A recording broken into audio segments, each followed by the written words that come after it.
Boker Tov, on va commenter la,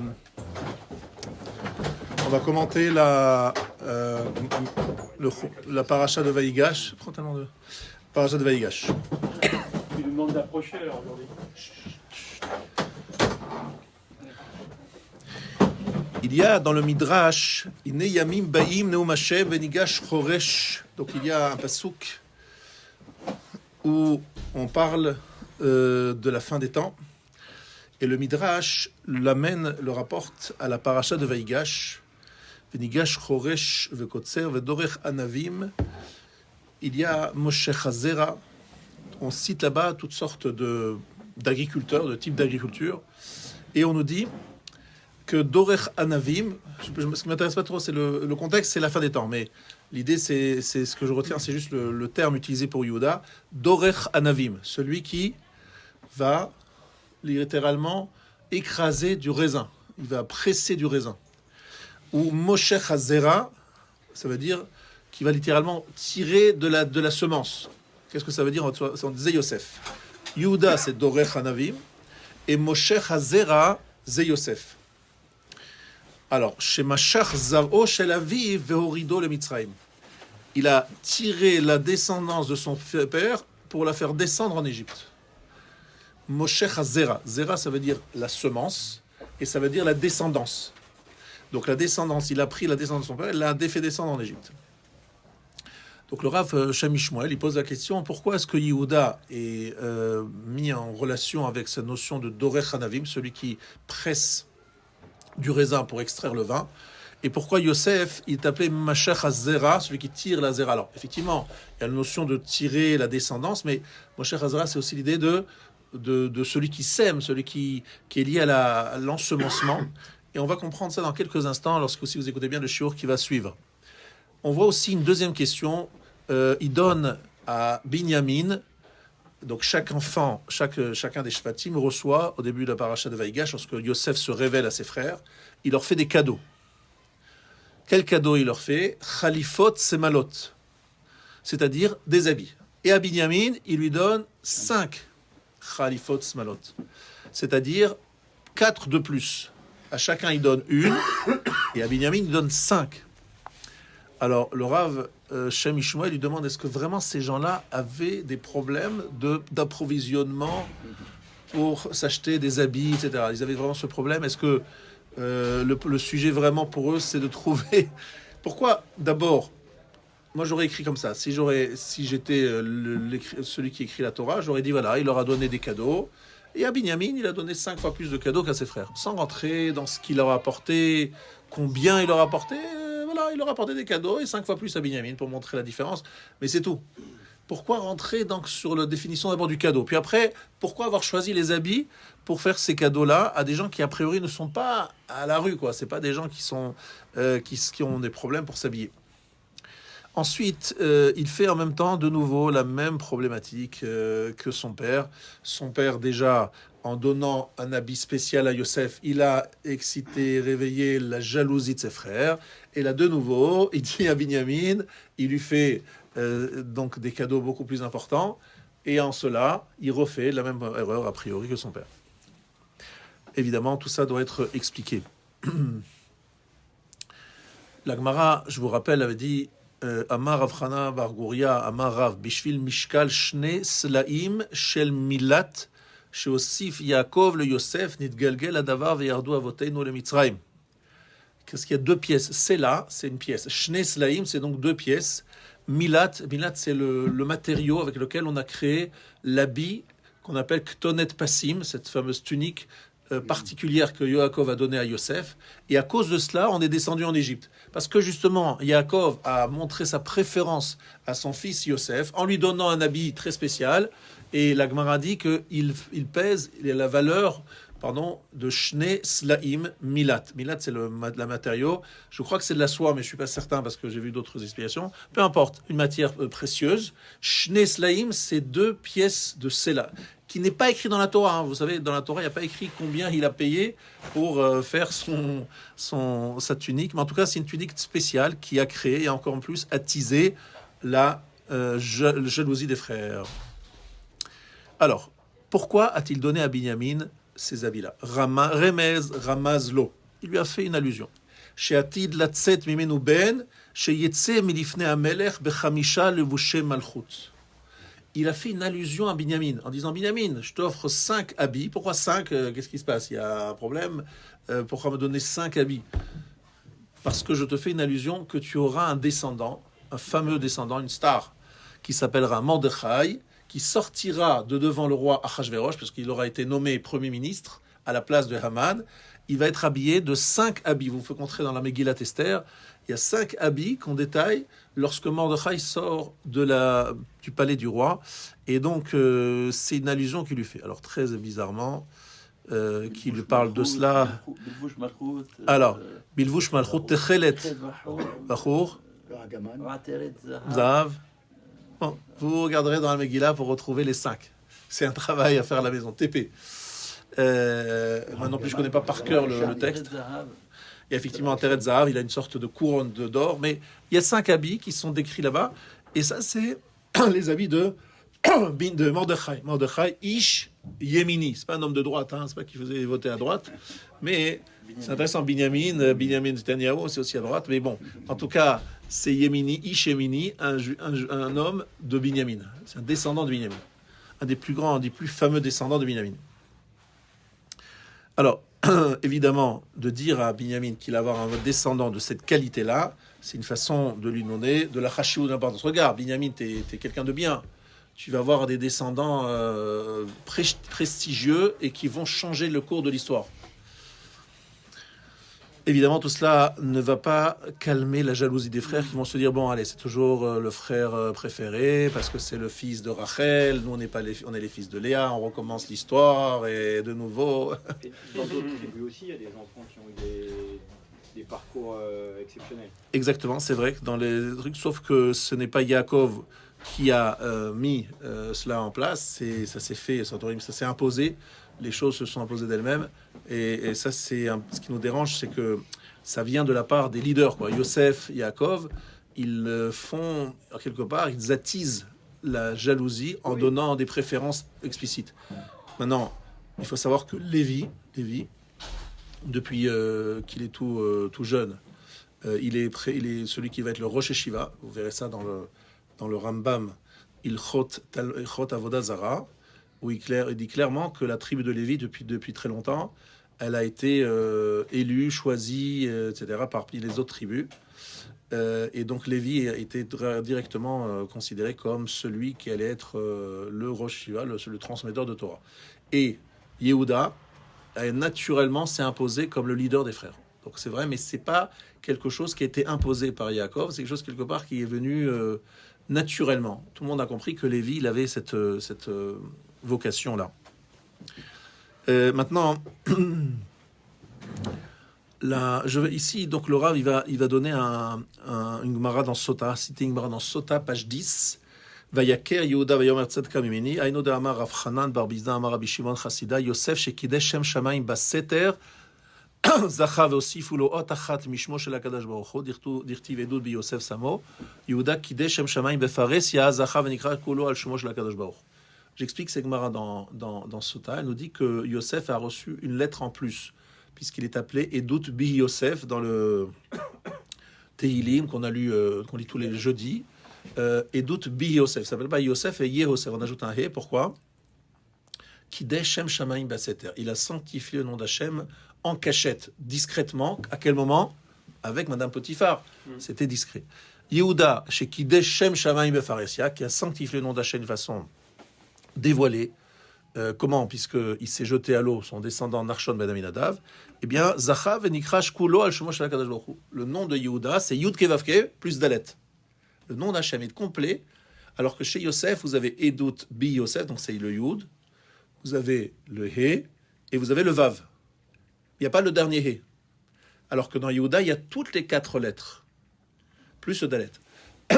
Donc si sa maman a eu le Ruach HaKodesh de l'appeler Yehuda, même s'il n'avait pas encore eu le temps, c'était un bébé, il venait de naître, mais c'était Al-Shem HaAtid, parce que dans le futur, il allait pouvoir sanctifier le nom d'Hachem d'une façon dévoilée, comme avec son descendant Narshon Ben Aminadav. Sachez par contre que quelque chose n'est pas très connu.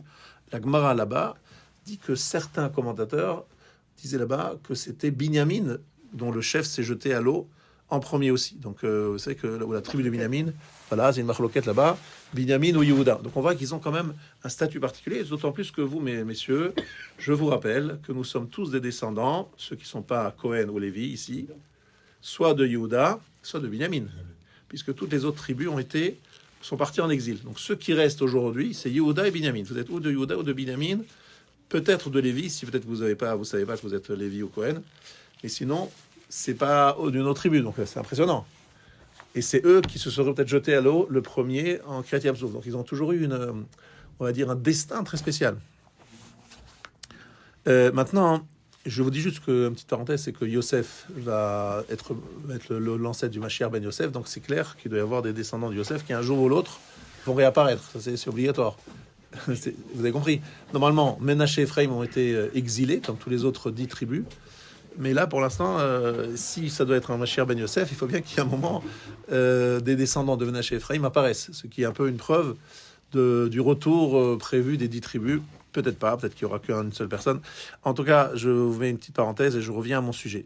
Pourquoi est-ce que le Rav cite cette Gemara?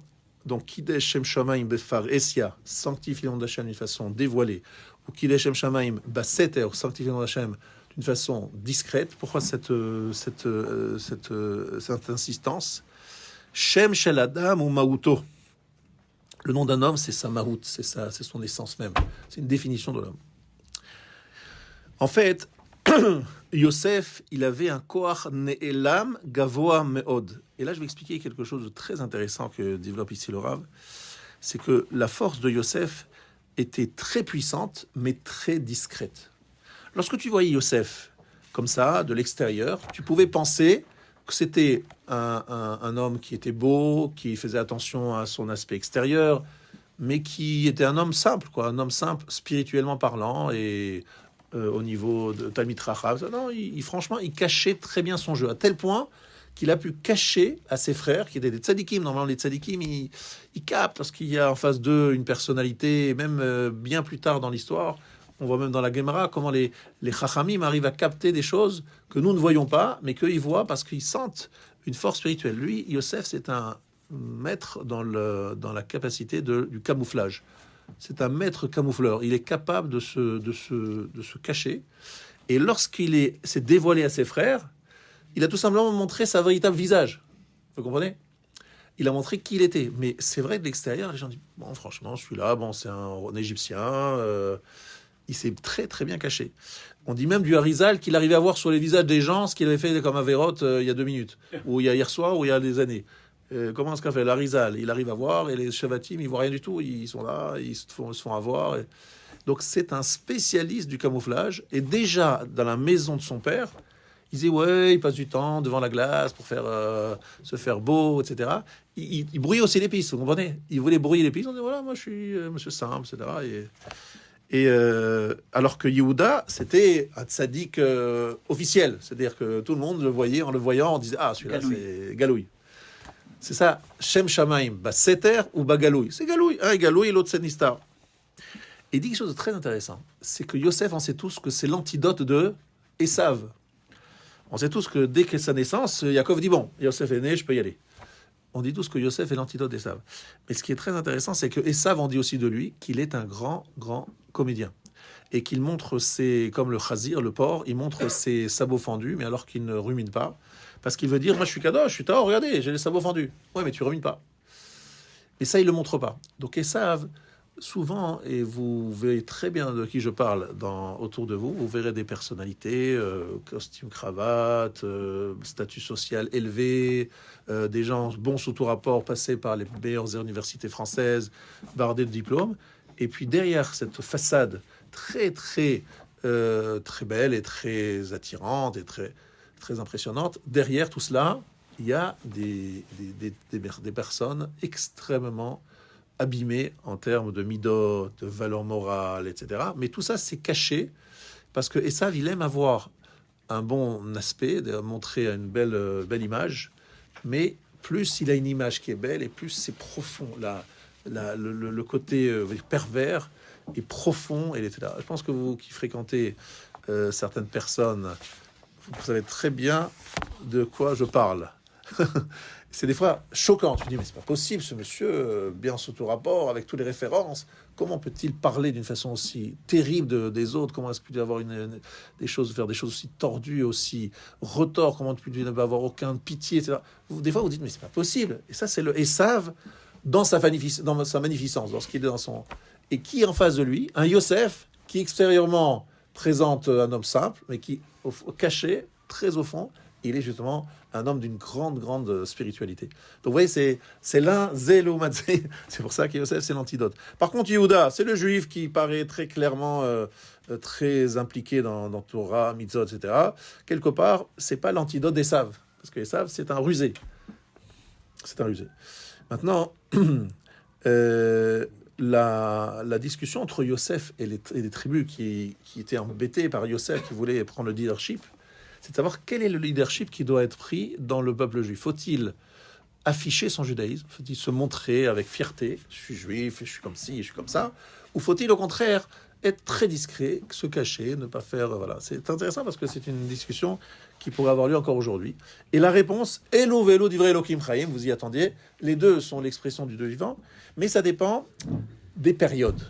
Il y a des périodes où les forces du mal domine le monde. Et là, il dit quelque chose que vraiment, je suis tombé par terre en lisant ça. Vous savez tous qu'à l'époque de Bavel, il y a eu des grands personnages, parmi eux Hanania, Mishaël et Azaria.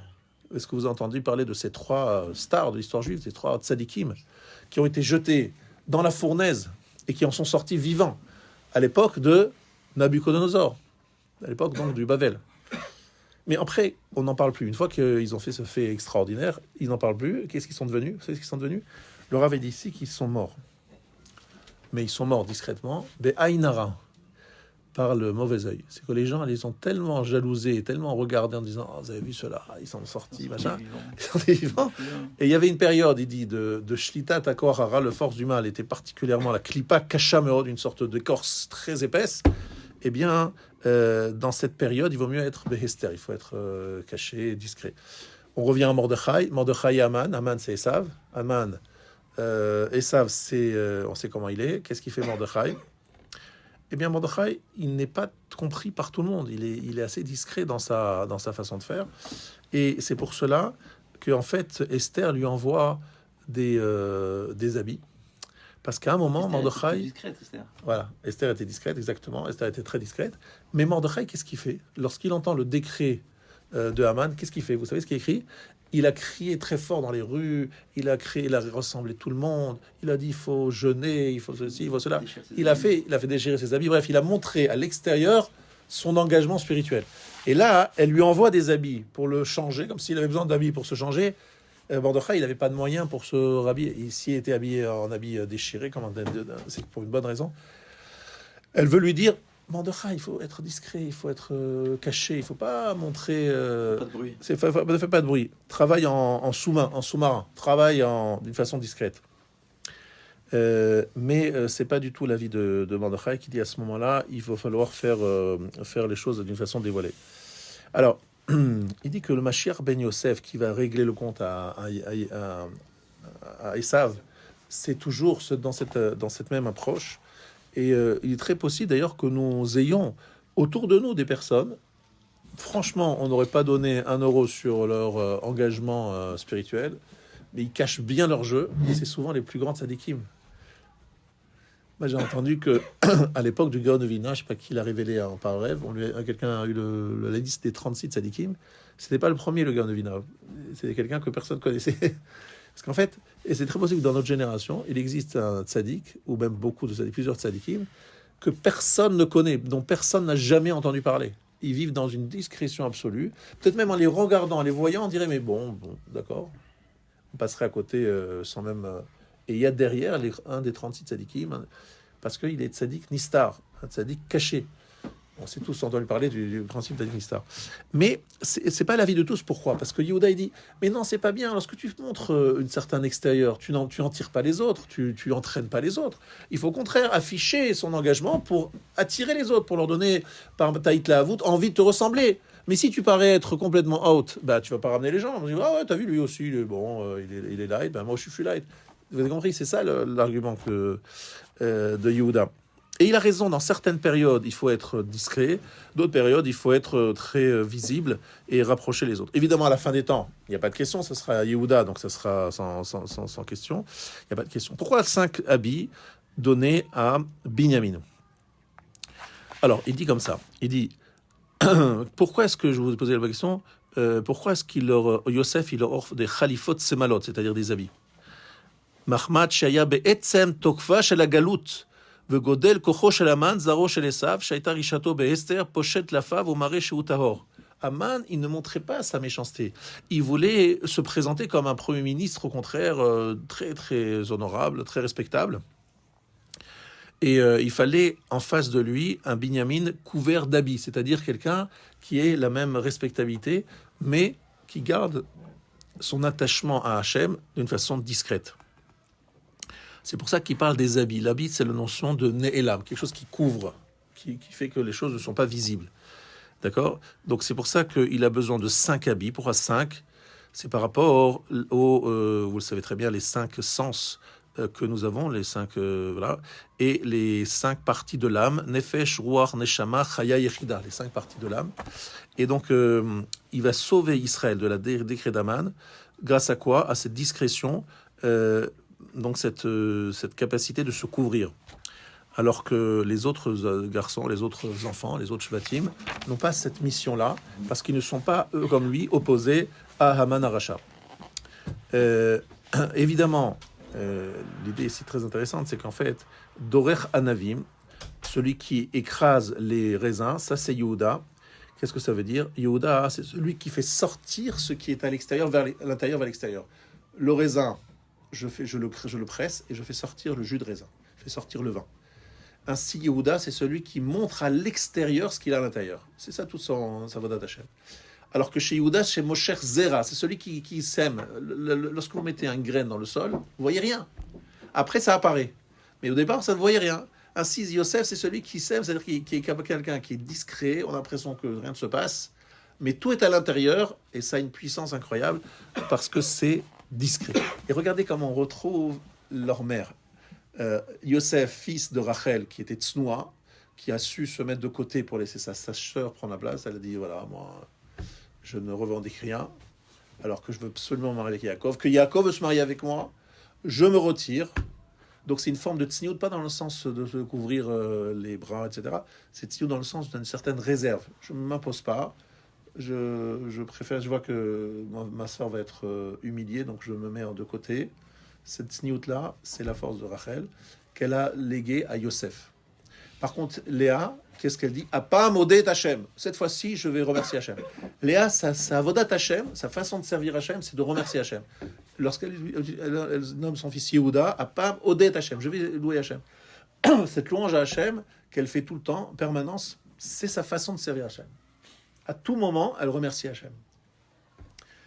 Tout le monde doit remercier Hashem. Ça fait partie, un juif, par définition, il remercie Hashem. Mais est-ce que toute ta vie, tu centres ta vie sur la Hoda, ou bien tu centres ta vie sur d'autres valeurs? Chez Léa, c'était ça. Et donc, son fils Yehuda, il s'exprime, il parle, et il exprime totalement sa relation avec Hashem d'une façon très, très explicite. Donc, si on revient au début du shiur, en fait, c'est ça l'idée qu'on veut dire. C'est-à-dire que c'est deux formes d'avodat Hashem avec des discussions. Et puis, les deux ont raison, ça dépend des périodes. Il y a des périodes où il faut être discret, des périodes où il faut être expressif, des périodes lorsqu'on se passe avec Esav. Esav, il joue tout il est caché, il se présente comme un humaniste, il dit voilà, je suis à l'ONU, je défends les Palestiniens, j'accuse Israël à tous les jours. Mais parce que c'est pas en défendre les Palestiniens, moi je suis quelqu'un de très bien, moi je défends la cause des opprimés et des pauvres opprimés, n'est-ce pas? Ah, tu es hypocrite, mais oui, tu es Esav est hypocrite. Il montre que c'est quelqu'un au contraire d'humaniste, mais en fait derrière ça, on sait très bien qu'il lui-même il le sait, qu'il fait ça que pour attaquer Israël. Mais ça c'est Esav. Il faut absolument qu'il paraisse un homme extraordinaire, un homme politique. Tout son travail, c'est d'avoir une belle image. Qu'est-ce qu'il fait par derrière? Non.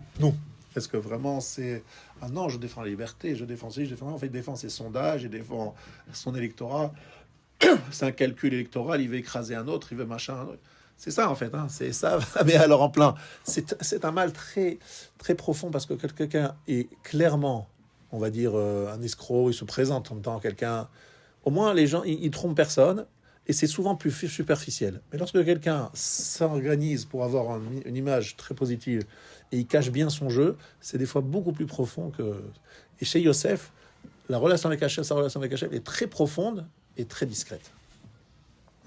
Voilà deux façons de servir Hachem et qui se retrouvent donc dans cette paracha. Ils se retrouvent, ils comprennent l'importance de l'un et de l'autre. Et on comprend que Yosef, c'est le roi en Égypte, alors que Yehuda, ce sera le roi en Israël. En Égypte, on est dans le galout, il faut être comme Yosef, discret. Lorsqu'on est en Eretz Israël et qu'on est dans la Géoula, là, on peut y aller et montrer son judaïsme sans limite. C'est pour ça que vous aurez aujourd'hui des rabbinim qui vous disent qu'aujourd'hui, dans les rues de Paris, par exemple, ou de Neuilly, c'est pas tellement une bonne idée de sortir avec un Straiman. Même si on va te dire, mais c'est pas interdit de... Non, tu restes dans une forme de discrétion, tu laisses ça à la synagogue, tu fais ça à la maison, mais tu es dans une certaine discrétion parce que c'est un moment, c'est en plus un pays qui n'aime pas les signes extérieurs de religion. On appelle ça le république laïque. Mais ça n'empêche pas que tu peux avoir une intériorité très, très forte. Mais attention, fais attention de garder une certaine discrétion. Ok ? Je vous souhaite Shabbat Shalom.